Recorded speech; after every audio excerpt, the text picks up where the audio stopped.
I get people saying I talk too much in my videos all the time, but oh my gosh, if you want to just see the song uninterrupted, don't come to a Reactors channel.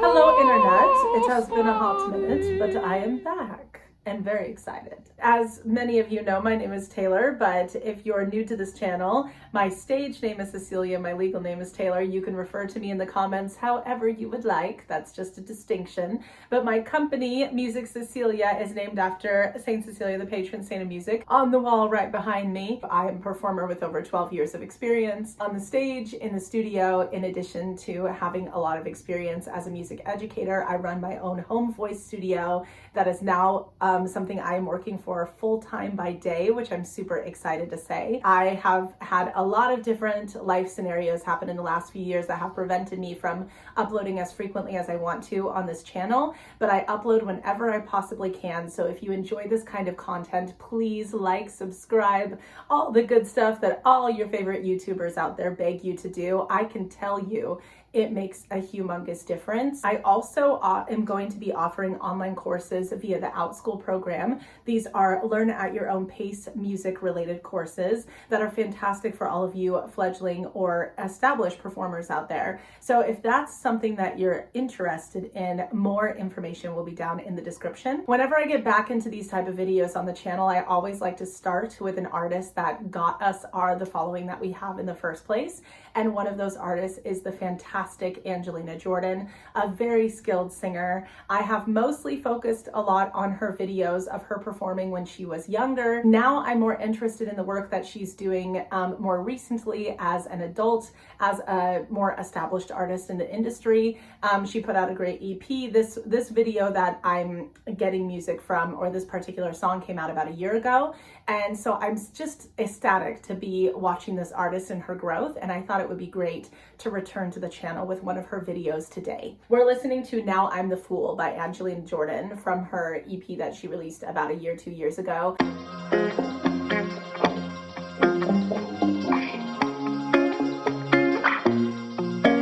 What can I do when you tell me I deserve someone better than you? You really know how to break a heart in two. Never had a plane too far for you. I don't understand, don't have a clue. One look in your eyes, now I'm a fool.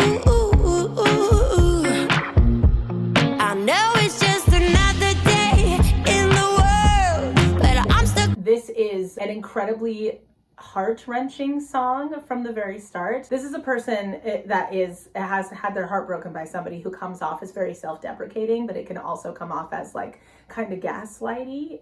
This is a very common relationship scenario that is, I'm really the one that's feeling desperate and lonely and hurt by this situation or the fallout of our relationship, but you're painting it as if, oh, I'm better off without you, in a way to sort of like placate my feelings. But in a way it can come off as gaslighting, because not only does it make the person feel kind of crazy for being as in love or invested in the relationship in the first place, but it adds fuel to the sting. It adds fuel to the fire that maybe they're being dishonest for the sake of placating my feelings when they really just want to move on and be rid of me. So there's a lot that goes into that. The reason why breakup songs are so popular and so pervasive in the industry, I think, is because a breakup is one of the most devastating things a human being can go through, especially if they took the relationship super seriously and were very invested in it. And so this is another great example of that. The jazz and blues genres also have been able to explain or provide an artistic palette for heartbreak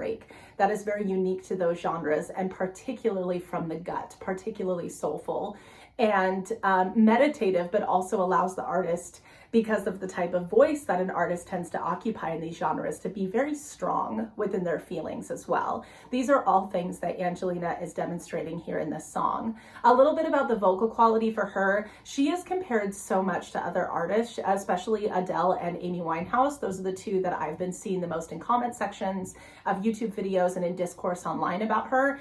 And I'm going to refrain from doing that for the rest of the video. I'm only going to briefly touch on it here because I do not think that it does the artist a lot of service to constantly be perpetuating the narrative of like artistic comparison. She stands alone. She has a gorgeous voice and she occupies the genre with confidence. And so if this is what truly feels authentic to her, this is 100% the art that she should be bringing out, no matter what other people perceive as being too close to another artist or not close enough or whatever. There's always going to be some critic on the internet. The vocal quality is indicative of a very specific genre. There's a reason that we gravitate toward huskier voices. There's a reason why we find those voices fascinating and expressive. And it's because they're willing to convey different emotional palettes that somebody who is doing quote unquote clean singing with really, really clean balanced onsets, kind of the default type of singing you should be doing with like really efficient vocal technique. Vocal technique alone cannot tell a story. So when an artist is unafraid of going into these really expressive places of intentional vocal distortion, the person who is listening, the listener is like, oh, that's interesting. It's interesting because it's dramatically compelling. The two are very, very closely interlinked to each other. So you have to have a combination of vocal technique and storytelling qualities in order to make an artist. Otherwise, we're just like a singer over here that's good at singing but isn't incorporating the artistic component, or we're an artist that doesn't have sustainable technique and therefore doesn't last very long in a live performance situation. Angelina Jordan has a wonderful combination of both in her voice. And I know that I'm gonna have people coming at me in the comments for this because her fan base follows this account. The only thing that I hope to see more from her, that I saw more from her as a young kid, is a little tiny bit more in the facial expressions. And that's me being super picky. This is an incredibly beautiful artist that does beautiful work. That's me being insanely picky. I want to see more liveliness in her face, more engagement in the facial expressions. I see it in her gesticulations. She has a powerful stage presence in her gesture, and she has a powerful voice that by itself, when you listen to it without seeing her, tells the complete story. But I just want a little tiny bit more in the face. She always has a little tiny bit of a stoic quality to her that could be artistically intentional, and that's a choice that I respect if that's the case. But from my personal experience, I want it to be like 15% more animated. That being said, the rest of it is 100% there. The vocal distortion shows you how heartbroken the subject she's speaking of is, the character she's playing in the song is. And on top of that, she has peaks and valleys in her dynamics. So she has kind of a vocal distortion she begins with in her onset. And that vocal fry can actually lower your larynx a little bit. So it's it can be vocally efficient to do that in contemporary music too. It's sustainable. And then she grows and blooms with a cleaner sound up to the peak dynamic in the phrase, more of a mezzo forte to a forte sound, louder to medium loud singing. And then she goes back down, she lands back down on the intentional vocal distortion again. She has a lot of peaks and valleys in her phrases. You see this a lot in the beginning, and this allows every single phrase to be kind of its own mini story that you're telling, and not just the song, the overarching story of the song itself, but all these little vignettes, because every single phrase carries with it its own emotion. When an artist pays attention to this much detail in their voice, you're going to get people paying attention to you. You're gonna captivate your audience. And that beautiful kind of staccato vocal riff she goes down with in the last phrase we just listened to, that was also incredibly soulful and indicative of the genre. So she's very, very intentional of the genre and the vibe that she wants to give off. And I love it when an artist takes the energy they want to capture and fully commits and runs with it. Hiding in the shade of your words, you protected me from all the pain. But I learned that I was just a mistake. You told me I wasted time on loving you, and I just called to let you know it hurt. Yeah, I just called to let you know.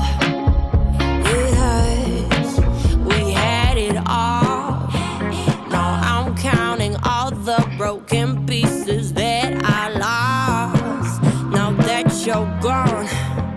I see you, I feel you in everything that I do. In the video here, you see her doing this kind of like throwaway hand gesture, and there's a really great facial expression that comes with it. That is the kind of stuff that I just want to see more often, because there was this wonder and this, I'm discovering all this music and I'm discovering my stage presence for the first time, that was captured in her as a child, that when it's translated to an adult, the worry with child star to adult pipeline tends to be that a marketing and curating team wants to make you almost too curated and take some of the rawness out of you to create this really clean package. And I don't think that she's being packaged too cleanly. I think mostly her authentic self is coming forward. But as she continues to age like fine wine with this gorgeous voice of hers, I hope she continues to be as unbridled and authentic as she was in her youth into adulthood. It can be easy to feel like you have to lose that to be this curated product in the industry, but no artist is actually a product. We're all people. We're marketing our art as a product. We're not marketing ourselves as a product. Yes, our art comes from our bodies as singers, but that's like a big pet peeve I have with industry stuff, is thinking of the person being the product themselves. No, we have personhood outside of our art. That is not something that I like my students in my studio to think of themselves as. I have a lot of Broadway babies in my studio right now, and I also would never think of myself as that. You have a whole life outside of that. When it comes to Angelina Jordan and how she approaches her marketing, I do want her to just always be able to capture this beautiful sense of wonder that got her into the public eye in the first place and captured people's hearts. She still very much has that. I want a combination of that and the curated artistry. I don't want one to take over the other too much. And I think some people might be sensing that in the online discourse, but I also want to emphasize this kind of voice is critically acclaimed. This is not necessarily an artist who's going to be collaborating with like the Taylor Swift, Cardi B, Nicki Minaj's of the world that are very, very mainstream, at least in the American music industry. And I have a lot of respect for Taylor Swift as a businesswoman and a songwriter, so I'm definitely not like coming at any of the fan bases for those artists in the comments. But that being said, I do think that Angelina is kind of in a league of her own and in a league with different types of artists. And I think she very much wants to be there. And she's doing very well for herself doing that. I think the authentic art is her intention. And that's something I've always sensed in her from the beginning. The desperation and the yearning of having a heartbreak that is so gaslighty, that is so, you said one thing to me and you're acting a different way. You deceived me. You devalued our love and our relationship with just a few sentences when you broke up with me. Those are all the notions that are being described in this. It's so great for the blues and jazz genres, and it's amazing for her voice because she really lets herself go there. She lets the distortion come in and display the anger that is needed, and she uses dynamics to highlight that too, which we talked about earlier. The climactic point that we're building up to in the song is revving up, and she's allowing her vocal energy to gain masterfully as she gets up to that climactic point. It's kind of like a painting on a canvas in the sense that every single brushstroke has its own intention, but the difference between a painting on a canvas and performance art is that performance art also has this like 3D quality to it where it jumps out and comes to a climactic point. And that's what we're about to get to in the song. So she's gearing us up for that in a really masterful way. Never had a plane too far for you. I don't understand, don't have a clue. One look in your eyes now.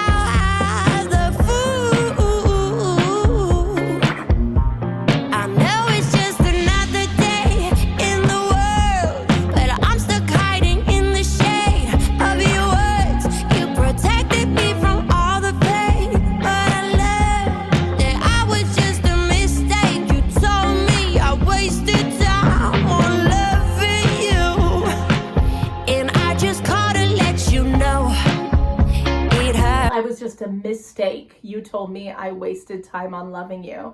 Also, it's interesting how people in this position on the end of the person breaking up with her kind of try to say that to deprecate themselves, but what it ends up making the person feel like, I guess I just was the biggest error maker in the world, or the biggest mistake maker in the world for loving you. You somehow created an insult for both yourself and for me.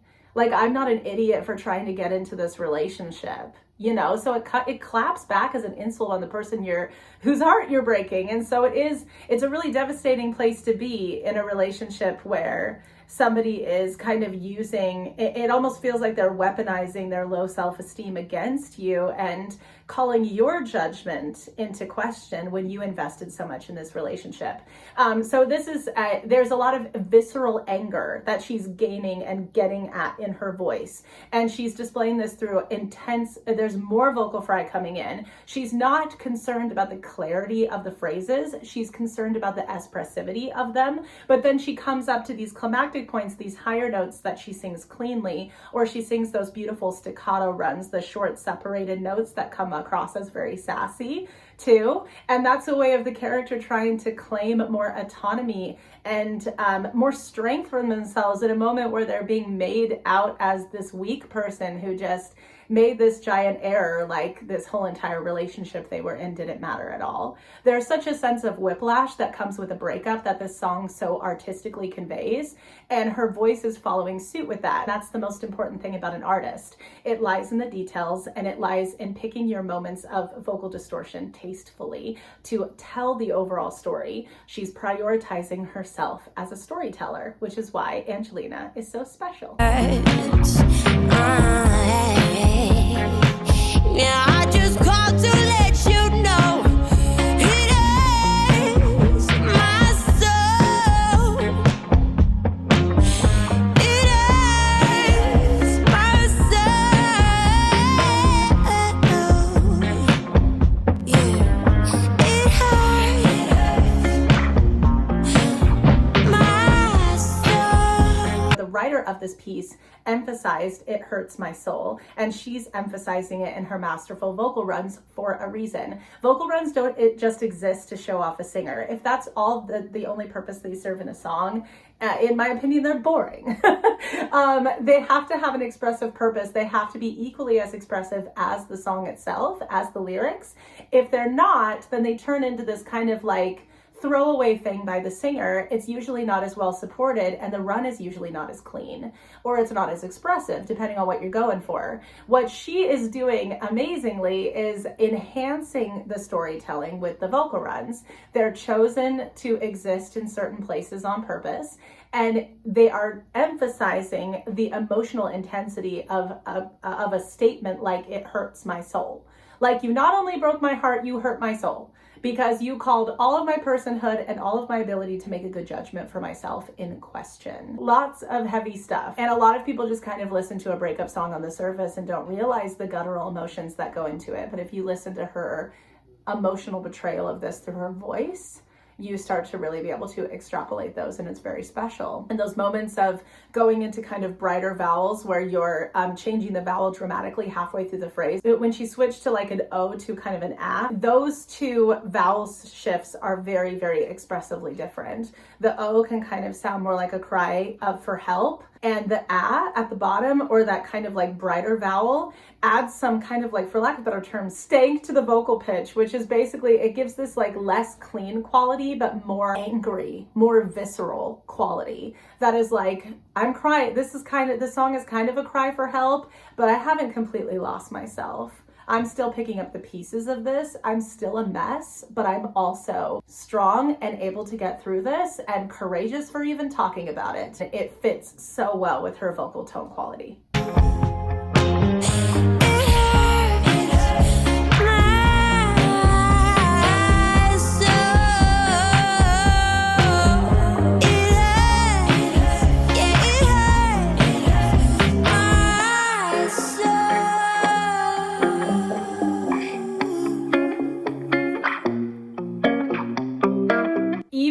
That particular moment where she is closer to being a cappella, like the instrumental starts to strip away and it just leaves her voice at the end, is dramatically poignant and makes all the repetitions of "my soul" become a little bit more gut-wrenching progressively as the piece continues. If you notice anything about my style of analysis, I go expression first. I talk a lot about what the lyrics mean in a song, the thematic strands in a song, and how the artist's voice is portraying that storytelling so masterfully. The only feedback I have as somebody who's seen a lot of different performers in her life and performs herself is to have her face a little tiny bit more engaged in the music video. That's it. There's a couple moments where she has that in the music video for this song, and it's really, really special, especially when she kind of stares down the barrel of the camera, where that character feels the most dejected or like they've been the most wronged. I want a little tiny bit more of that intensity from her in her facial expressions. I can't remember the exact YouTube comment I saw this in, but somebody said her voice has aged like a fine wine. So that's actually a quote from someone else. But a lot of people have said that on the internet because it is really, really true. She's very masterfully honed in on her technique. All I want is for her to be able to embrace the sense of wonder that her authentic self has had since the very, very beginning of this journey. I think that she wants to stay in a place where she can be 100% true to herself no matter what. I don't fault artists for wanting to make it into the mainstream. I totally get that. If that's your aim, go for it. But if your authentic self doesn't fit into mainstream trends, be your authentic self. And there will be an audience of people that gravitate towards you, and Angelina Jordan is testimony to that. Join the Music Cecilia family, and a huge shout out and love to the Angelina Jordan fan base who have been such a wonderful support to this channel. I'll see you all next time. Bye.